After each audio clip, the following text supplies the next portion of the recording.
В самом центре Казани, на улице Коротченко, сегодня днем загорелось историческое здание «Соболевские номера». Доходный дом купца Соболева 1869 года постройки. Здание давно не эксплуатируется официально, расселено, но люди там, как выяснилось, живут неофициально. С противопожарной точки зрения строение не самое простое. Каменные стены, деревянные перекрытия со скрытыми пустотами, по которым огонь распространяется с огромной скоростью, и свободный доступ внутрь всем желающим. Айгуль Бодрудинова с подробностями. Сообщение, что по адресу Коротченко, 26, горит заброшенное неэксплуатируемое здание, поступило на единый телефон вызова экстренных служб 112 в 10 часов 57 минут. Тушили 36 человек и 14 единиц техники. В 13:07 открытое горение ликвидировано. На деле заброшенное здание – доходный дом купца Соболева. Это в 19 веке.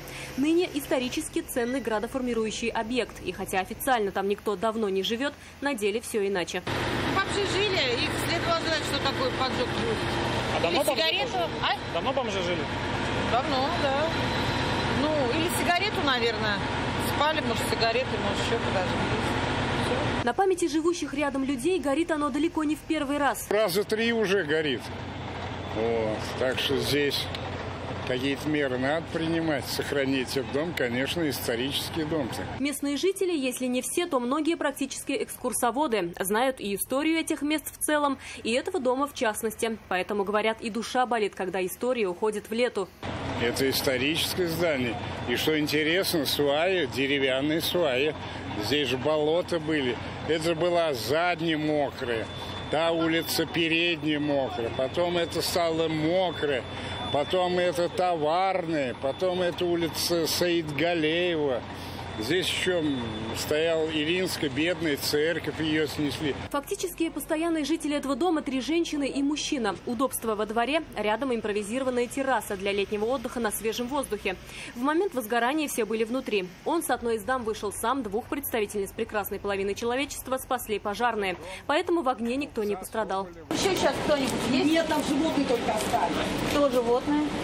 Собаки и кошки. По их словам, они к пожару отношения не имеют никакого, но зачем жечь-то, где живешь? И уверяют, это была не случайность. Одновременно загорелись сразу 2 комнаты. Второй этаж загорелся. Кухня там вся. Но кухня вот 2 комнаты напротив стоят. Облили, подожгли, На вопрос, кому это надо, мужчина лишь пожал плечами и с горечью посмотрел на свое сгоревшее место жительства. Причину возгорания теперь предстоит установить пожарным дознавателям. Свою проверку по факту пожара начала и прокуратура. Надзорному ведомству предстоит установить лица, которые были обязаны обеспечить соблюдение норм пожарной безопасности и ограничить доступ в здание посторонних лиц.